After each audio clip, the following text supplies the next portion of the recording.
Thank you to everyone actually for fantastic stuff that's going on all the time. I've been really struck in conversations I had with Westminster wardens recently, with some adult social care workers and with some colleagues really across lots of services, about phenomenal amount of work that's going on. The market initiatives, other work in trading standards is really terrific at the moment and is being much appreciated by our residents. And I know in this climate it's sometimes quite hard to keep hold on actually the amount of really fabulous work that we're doing day in, day out. We're all kind of getting a bit gloomy, and so thank you to everyone for that. On the Hammersmith and Fulham and Kensington Chelsea point, it got a lot of media attention last week, a lot more actually than I think any of us really expected.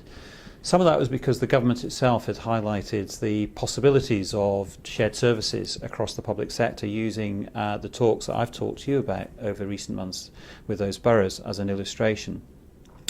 The leaders of the councils are very clear. This is not one single super merger. It's looking at service by service, the scope to integrate those services, to get us able to sustain services, keep them strong, keep them high quality at a time when actually if we don't prepared to look at that sort of merger integration, then those services will deteriorate.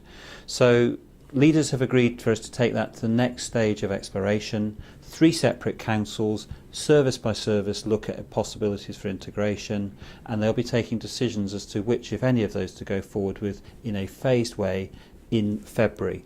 Lots of questions there still to ask. But you know, we've been set a deal with the cards that we have to play with in terms of financial resources, and this is one of the ways in which we can try and protect services.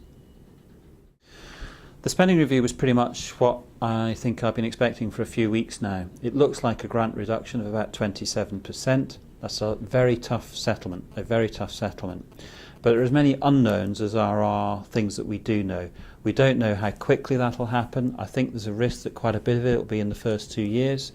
We don't know what London's share of that is going to be, and we don't know some of the detail around some of the other numbers. So I think the next step is to get a better understanding of that. But it is, as I've been saying for some time, going to be tough, but we have been preparing for it.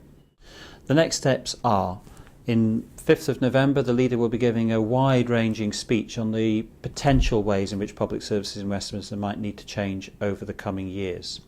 By the early part of December, we ought to be able to know what the settlement means cash terms for us, and that means by the middle of December we'll be able to give you an outline of what the draft budgets might be, and that I think is going to be an important point. I think that's going to be the point at which you and colleagues up and down the council are going to get a bit more clarity on detail.